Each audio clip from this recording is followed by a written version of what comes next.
Abra a sua Bíblia aí, por favor, em Atos dos Apóstolos, capítulo 9.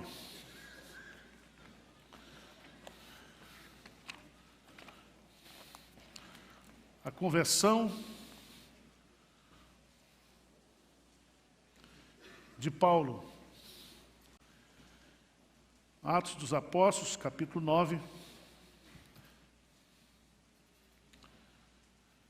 Paulo, ele era, antes da sua conversão, um terrorista fundamentalista.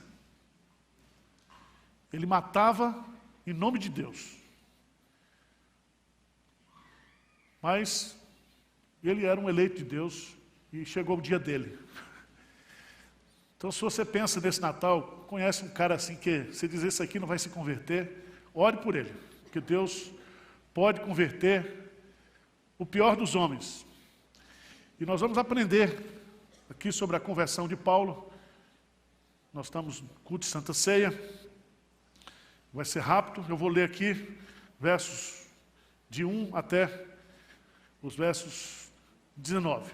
Saulo, respirando ainda ameaças e morte contra os discípulos do Senhor, dirigiu-se ao sumo sacerdote e lhe pediu cartas para as sinagogas de Damasco, a fim de que, caso achasse alguns que eram do caminho, assim homens como mulheres, os levasse presos para Jerusalém.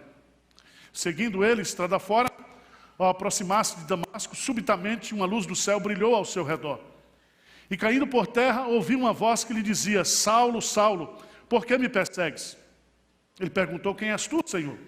E a resposta foi: eu sou Jesus, a quem tu persegues. Mas levanta-te e entra na cidade, onde te dirão o que te convém fazer. Os seus companheiros de viagem pararam emudecidos, ouvindo a voz, não vendo contudo ninguém. Então se levantou Saulo da terra, e abrindo os olhos, nada podia ver. E guiando pela mão, levaram-no para Damasco. Esteve 3 dias, sem ver, durante os quais nada comeu nem bebeu. Ora, havia em Damasco um discípulo chamado Ananias. Disse-lhe o Senhor numa visão: Ananias. Ao que respondeu: eis-me aqui, Senhor. Então o Senhor lhe ordenou: dispõe-te, vai à rua que se chama Direita, e na casa de Judas procura por Saulo, apelidado de Tarso, pois ele está orando. E viu entrar um homem chamado Ananias, impor-lhe as mãos para que recuperasse a vista. Ananias, porém, respondeu: Senhor, de muito tenho ouvido a respeito desse homem, quantos males tem feito aos teus santos em Jerusalém, e para que trouxe a autorização dos principais sacerdotes para prender a todos que invocam o teu nome. Mas o Senhor lhe disse: vai, porque este é para mim um instrumento escolhido, para levar o meu nome perante os gentios e reis, bem como perante os filhos de Israel. Pois eu lhe mostrarei quanto lhe importa sofrer pelo meu nome. Então veio Ananias, foi entrando na casa, impôs sobre ele as mãos, dizendo: Saulo, irmão, o Senhor me enviou a saber, o próprio Jesus que te apareceu no caminho por onde vinhas, para que recuperes a vista e fiques cheio do Espírito Santo. Imediatamente lhe caíram dos olhos como que umas escamas, tornou a ver. A seguir, levantou-se e foi batizado. E depois de ter se alimentado, sentiu-se fortalecido. Então permaneceu em Damasco alguns dias com os discípulos. O reverendo Hernandes Dias Lopes, no seu comentário de Atos dos Apóstolos, ele declara que a conversão de Saulo é a conversão mais importante da história do cristianismo.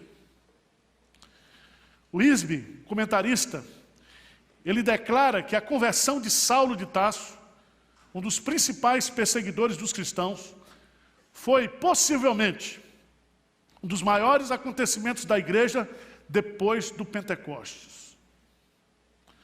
A narrativa da conversão de Saulo, ela é registrada 3 vezes por Lucas no mesmo livro. No capítulo 9, no capítulo 22 e no capítulo 26. Paulo, ele foi o maior perseguidor da igreja cristã nos seus primeiros anos. Abra sua Bíblia, por favor, lá em Gálatas, capítulo 1. Gálatas, capítulo 1. E ele mesmo vai confessar isso pela sua própria boca, dizendo que ele devastava a igreja de Cristo. Gálatas, capítulo 1, versículo 13, diz assim: porque ouvistes qual foi o meu proceder outrora no judaísmo, como sobremaneira perseguia eu a igreja de Deus e a devastava. Ele fez isso em Jerusalém, ele fez isso em toda a Judéia. E no capítulo 9, ele se dirige agora ao sumo sacerdote e pede cartas para as sinagogas de Damasco. Ele vai então agora perseguir a igreja fora da Judéia. Ele quer alcançar Samaria, Síria, ele quer expandir a sua perseguição. Mas, meus amados irmãos, Paulo tem a sua experiência de conversão justamente na estrada de Damasco. Antes de entrar na cidade, ele tem a sua experiência de conversão. E eu queria destacar duas coisas nesta manhã para a nossa edificação. Primeiro, como foi a conversão de Paulo? E segundo, quais são as evidências bíblicas de que Paulo realmente foi convertido pelo Senhor? Se você observar bem, diz o texto, seguindo ele estrada fora, no versículo 3, ao aproximar-se de Damasco, subitamente uma luz do céu brilhou ao seu redor. E caindo por terra, ouvi uma voz que lhe dizia: Saulo, Saulo, por que me persegues?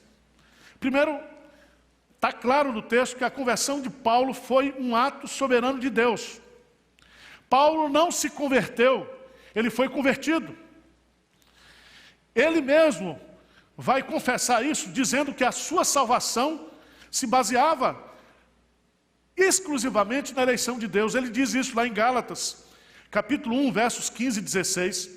Quando, porém, ao que me separou antes de eu nascer, e me chamou pela sua graça, aprove revelar seu Filho em mim, para que eu pregasse entre os gentios sem detança, não consultei a carne e o sangue. Paulo declara em Gálatas que a sua conversão foi realizada por Deus, pela graça, por intermédio de Jesus Cristo, e o fundamento da sua conversão foi porque Deus o havia escolhido antes da fundação do mundo. Então, preste atenção, há muita gente fazendo ruindade, há muita gente com a vida errada, há muita gente que blasfema contra Deus, que persegue a igreja, e essa pessoa pode ser um eleito de Deus e vai chegar a hora dele. Então, nós temos que observar nesse texto que a ação soberana de Deus está sobre a vida da igreja. E eu queria destacar 3 detalhes importantes aqui nessa conversão de Paulo. Primeiro, ele viu uma luz. Ele viu uma luz. Diz o texto que subitamente uma luz do céu brilhou ao seu redor. Todos nós sabemos que Deus é luz e que Deus habita na luz. E quando há essa manifestação da luz no caminho de Damasco, é como se o próprio Jesus Cristo pessoalmente estivesse se revelando a Paulo. É tão interessante, porque o texto em Atos 22, versículo 6, ele diz que uma grande luz do céu. Em Atos 26, 19, ele fala de uma visão celestial. Significa que houve ali uma revelação pessoal de Jesus Cristo. Houve uma manifestação de Cristo naquele momento da sua vida.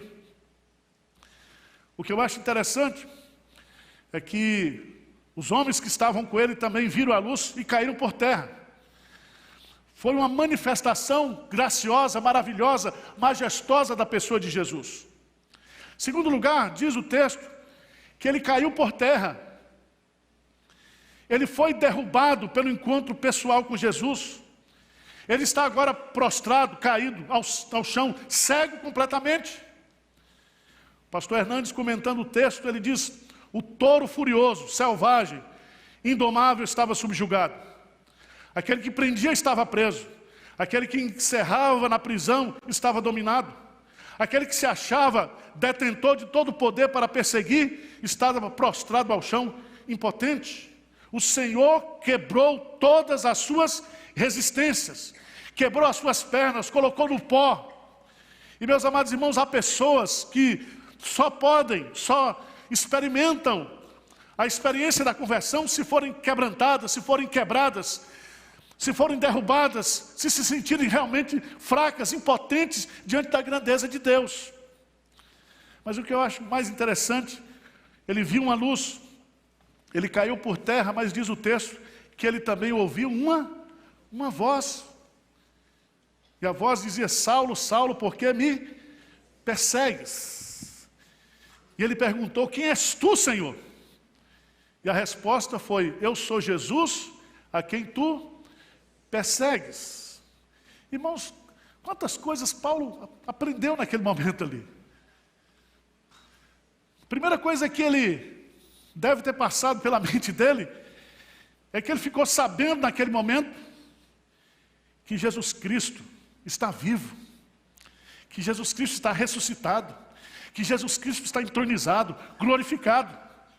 Então todo aquele conceito que ele tinha judaizante acerca da pessoa de Jesus Cristo, tudo aquilo cai por terra e ele tem um encontro pessoal com Cristo vivo, glorificado. E aí nós precisamos aprender que toda conversão é uma revelação de quem é Jesus. E Jesus ora em Mateus capítulo 11 dizendo: ninguém conhece o Pai senão o Filho, ninguém conhece o Filho senão o Pai, e aquele a quem o Filho quiser revelar. E naquele momento Cristo se revela como Senhor, como Cristo glorificado, aquele que venceu e que está vivo. Ele reconheceu também que era um pecador.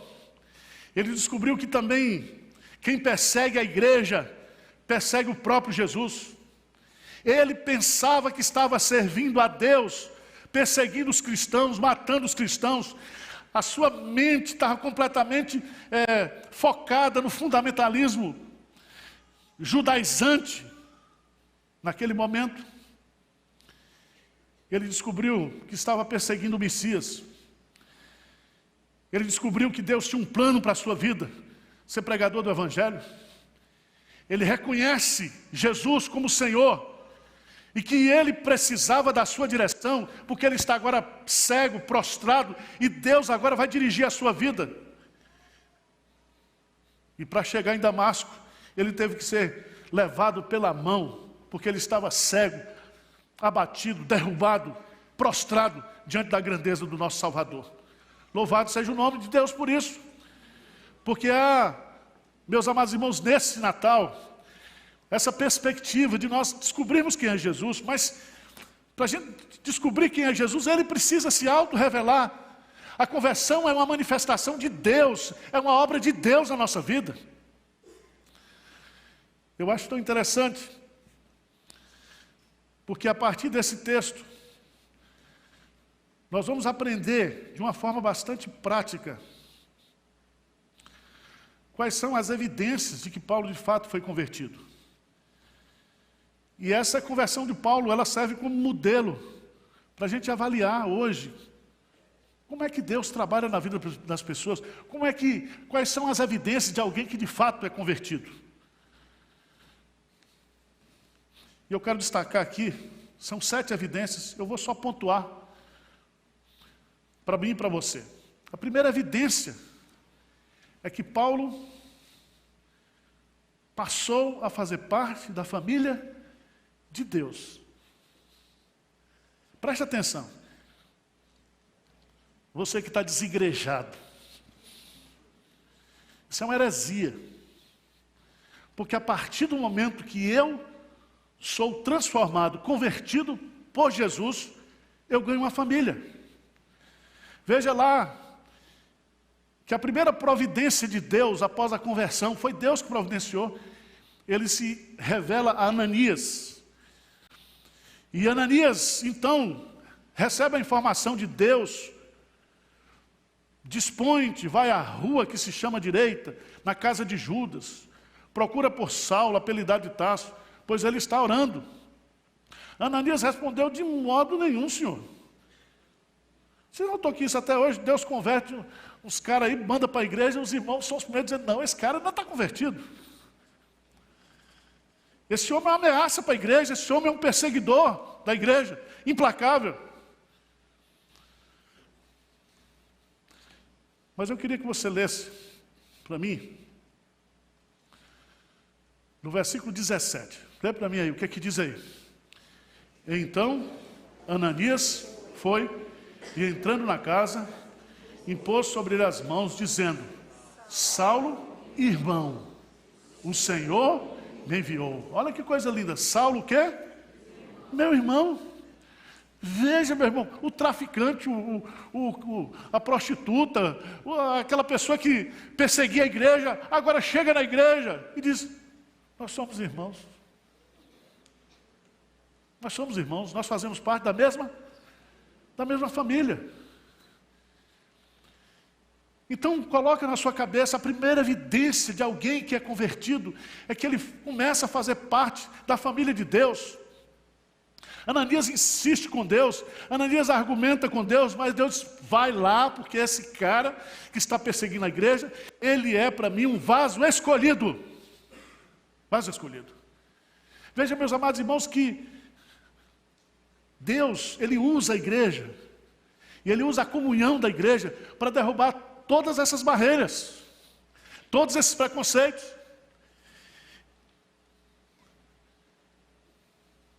Vamos mais adiante, segunda evidência de que ele se tornou uma pessoa de oração. Veja que Jesus vai falar com ele. Veja lá, no versículo 11, então o Senhor lhe ordenou: dispõe-te, vai à rua que se chama Direita, na casa de Judas, procura por Saulo, apelidado de Tarso, pois ele está o quê? Orando. Segunda evidência da conversão é que a pessoa que se converte, ela se torna uma pessoa de oração. Porque na sua conversão, ele recebe o dom do Espírito Santo. Na sua conversão, ele pode chamar Deus de Pai, Abba Pai. E o espírito de adoção é o espírito de oração. E o Espírito é colocado dentro de nós para nos ajudar nas nossas fraquezas. Porque nós não sabemos orar como convém. Eu acho isso fantástico, meus amados irmãos, porque tem crente velho que não ora. Tem crente que está na igreja há muito tempo e não ora. Não gosta de culto de oração, não pratica a vida devocional. E aqui está claro no texto, vai lá, que ele está orando. Está orando. Terceira evidência, versículo 17. Então Ananias foi, entrando na casa, e pôs sobre ele as mãos, dizendo: Saulo, irmão, o Senhor me enviou a saber, o próprio Jesus que te apareceu. E aí diz assim, lê comigo aí a última parte: para que recuperes a vista e fique o quê? Cheio. Se ele era para ficar cheio, porque ele já tinha, né? Ficou cheio do Espírito Santo. Terceira evidência de uma pessoa convertida é que essa pessoa, ela busca, ela quer, ela anseia pelo quê? Pelo enchimento do Espírito Santo. E é tão bonito isso, porque Paulo, ele vai, a partir desse momento, começar um relacionamento com o Espírito Santo. Ele vai ter revelações extraordinárias. Ele vai ser usado pelo Espírito Santo para escrever 1/3 do Novo Testamento, da Escritura Sagrada. Ele vai ser uma pessoa agora completamente dirigida, inspirada por esse Espírito Santo que ele recebeu e foi cheio naquele momento. A quarta evidência de uma pessoa convertida, diz no versículo 18, vamos lá, ler juntos. Imediatamente lhe caíram dos olhos como umas escamas e tornou a ver. A seguir, levantou-se e foi o quê? Batizado. Então agora ele vai ser batizado. O batismo não salva, mas todo aquele que é salvo precisa ser o quê? Batizado. E é batismo presbiteriano, não é descer as águas. Diz que levantou e foi o quê? Batizado. Paulo era presbiteriano? Peguei os batistas agora, dos assembleianos, né? Que pega desceu as águas. Diz que ele se levantou e foi batizado. Não tinha tanque, não tinha cisterna, não tinha piscina, não tinha rio. Foi assim, ó, um pouquinho d'água. Ou eu estou errado? Diz o texto aí, e levantando-se foi o quê? Batizado. Louvado seja Deus, que a gente não precisa brigar mais por esse negócio, se é por imersão, por aspersão, porque na Bíblia tem de tudo. Quando Jesus disse, ide, fazer discípulos de todas as nações, batizando-os em nome do Pai, do Filho e do... Ele não disse a forma de batismo, porque a forma não é importante. O importante é o sujeito convertido e batizado em nome de. Em nome de. Você não batiza ninguém em nome de igreja, não batiza ninguém em nome de denominação, em nome de pastor, porque aquela pessoa que é convertida, em nome de, significa que a partir daquele momento, ele é propriedade da Trindade Santa. Então eu não sou dono de ovelha, pastor não é dono de ovelha, as ovelhas são de Jesus Cristo. Amém? Quinta evidência. Quinta evidência. Versículo 19. Vamos lá, o que é que diz? E depois de ter se alimentado, sentiu-se fortalecido, então permaneceu em Damasco alguns dias com os discípulos. A sexta evidência que eu vejo aqui nesse texto, a quinta evidência é que ele passou a congregar com os irmãos. Diz que ele tinha passado 3 dias e 3 noites sem comer, ele come, se alimenta, se sente fortalecido, e aí ele permanece em Damasco com os discípulos. Veja que coisa linda. Os discípulos que ele perseguia e que ele queria matar agora, são os discípulos que ele vai ter comunhão, que ele vai ter edificação, que ele vai ter partir de pão, que ele vai ter oração. É ali, no ambiente da comunhão dos santos, que ele vai ser fortalecido e alimentado. Então, um crente convertido mesmo, ele sente essa necessidade de permanecer com os irmãos, de estar junto, de querer comunhão, de buscar comunhão, de preservar comunhão, de investir em comunhão. Sexta evidência, versículo 20, lê comigo. E logo pregava a Jesus, afirmando... Mas que mudança, que transformação. E eu gosto dessa expressão, e logo pregava. Ele não fez curso de teologia, catecúmeno, não sei, porque o negócio dele, quando a pessoa tem um encontro com Jesus, irmãos, ele não pode deixar de falar daquilo que ele viu e daquilo que ele ouviu. E Paulo tinha um conhecimento das Escrituras, porque ele foi educado aos pés do rabino Gamaliel, um dos homens mais sábios. Ele conhecia o Antigo Testamento. E quando agora, nessa experiência de conversão, ele começa a fazer as pontes, ele começa a interpretar o Antigo Testamento à luz de Jesus Cristo. E agora ele não prega a lei, ele vai agora nas sinagogas. Veja que ele foi nas sinagogas para prender cristãos, porque os cristãos às vezes se reuniam nas sinagogas. Agora ele vai nas sinagogas para falar de Jesus. E a sexta evidência de alguém que é verdadeiramente conhecida é porque ela se torna uma missionária. Começa a falar de Jesus. No versículo 22, veja lá. Saulo, porém, mais e mais se fortalecia e confundia os judeus que moravam em Damasco, demonstrando pelo quê? Pelo conhecimento que ele tinha das Escrituras, de que Jesus Cristo é o Messias, é o ungido de Deus, é o prometido de Israel. Eu quero terminar apresentando a sétima evidência de uma pessoa verdadeiramente convertida. Versículo 23. Decorridos muitos dias, os judeus deliberaram entre si, tirar-lhe o quê? A vida. Presta atenção, irmãos, foi Paulo que diz isso, aqueles que querem viver piedosamente em Cristo Jesus sofrerão o quê? Perseguições. O verdadeiro crente, ele tem uma mudança de identidade. Ele deixa de ser do mundo, ele está no mundo, mas não é do mundo. E veja o que Jesus Cristo diz lá, por favor, no Evangelho de João, capítulo 15. João, capítulo 15. Versículo 18. Se o mundo vos odeia, sabei que primeiro do que a vós outros me odiou a mim. Se vós fosseis do mundo, o mundo amaria o que era seu. Como todavia não sois do mundo, pelo contrário, dele vos escolhi. Por isso o mundo o quê? Vos odeia. O mundo aqui é um sistema afastado de Deus.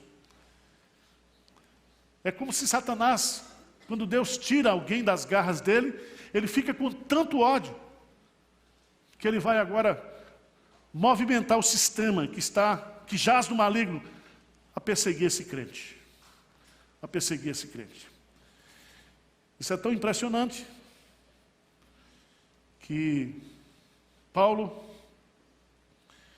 eu acredito que foi um dos homens mais perseguidos, porque na sua própria convenção, como você leu aí, Deus faz uma promessa para ele, ou diz como será a sua vida. Versículo 16 do capítulo 9. Pois eu lhe mostrarei, Deus está dizendo, quanto lhe importa sofrer pelo meu nome. Ou seja, Paulo, na sua conversão, Deus já diz, olha, você vai se converter, mas você vai sofrer. Sofrer. E se você quer conhecer os sofrimentos de Paulo, é só ler a carta de 2 Coríntios. O seu ministério todo foi debaixo de perseguição. Ele escreve a carta aos Gálatas, diz, desde agora ninguém me moleste, porque eu trago no meu corpo as marcas do Senhor Jesus. E essas marcas não era tatuagem não, viu? Era surra que ele levou, chicotada que ele levou, sofrimentos que ele passou. E aqui entra uma questão que é essencial para nós entendermos a vida do crente. É uma vida abençoada, mas é uma vida atribulada. Atribulada. Se você ouvir um crente dizer assim, olha, depois que a minha vida, que eu me converti, ou que eu fui convertido, virou um céu. Está mentindo. Porque Jesus diz, no mundo tereis, mas tende, eu venci o mundo. Eu venci. Nossa vida aqui é uma vida abençoada, é uma vida protegida, é uma vida que está nas mãos de Deus, mas é uma vida de luta e de sofrimento. Aplicações práticas que eu queria fazer, 3 apenas. Quais são as evidências na sua vida de que você é uma pessoa convertida? Pensa aí. Será que de fato você teve um encontro pessoal com Jesus e Ele mudou a sua vida? Ele transformou você? Segunda aplicação prática, eu vejo nesse texto que não existe conversão impossível para Deus. A gente olha para o sujeito e diz, pau que nasce torto vai morrer torto, mas Deus muda isso. Ele desentorta o cara no caminho. Ele muda, Ele transforma. Ele faz o milagre da conversão. Ele faz da pessoa uma nova criatura. Não existe pessoa que você possa pensar ou imaginar que seja o pior homem do mundo, que Deus não possa mudar esse coração, transformar esse coração. Mas acima de tudo, o que eu vejo na vida de Paulo, uma terceira aplicação prática, é que depois que nós somos convertidos, nós não temos mais vontade própria. Paulo diz, eu não fui desobediente à visão celestial. A minha vida mudou depois que eu passei por essa experiência de conversão, e eu não vivo mais para mim mesmo, eu vivo para aquele que morreu e se entregou por mim. Ou seja, se você é convertido mesmo, o seu prazer, a sua alegria está em servir ao Senhor, em agradar ao Senhor, em procurar, na força do Espírito Santo, no poder da graça, querer agradar a Deus com sua vida, com seus atos, com seu ministério. Amém? Curve a sua cabeça, vamos falar com Deus. Deus querido, olha para nós aqui, Senhor. Em todas as nossas limitações e fraquezas. Tu sabes tudo. Não existe nada na nossa vida que esteja oculto aos teus olhos. Merecíamos o teu juízo, mas louvado e engrandecido seja o Senhor por tão grande amor. Muito obrigado, porque o Senhor já nos converteu, e o Senhor pode nos converter a cada dia dos nossos maus caminhos. O Senhor pode produzir arrependimento, quebrantamento, e que neste dia de ceia do Senhor, nós possamos estar com o nosso coração quebrantado diante de Ti, na Tua total dependência. Que o Senhor nos purifique, nos santifique nessa manhã. Que o Senhor tire da nossa vida tudo aquilo que entristece o Teu Santo Espírito.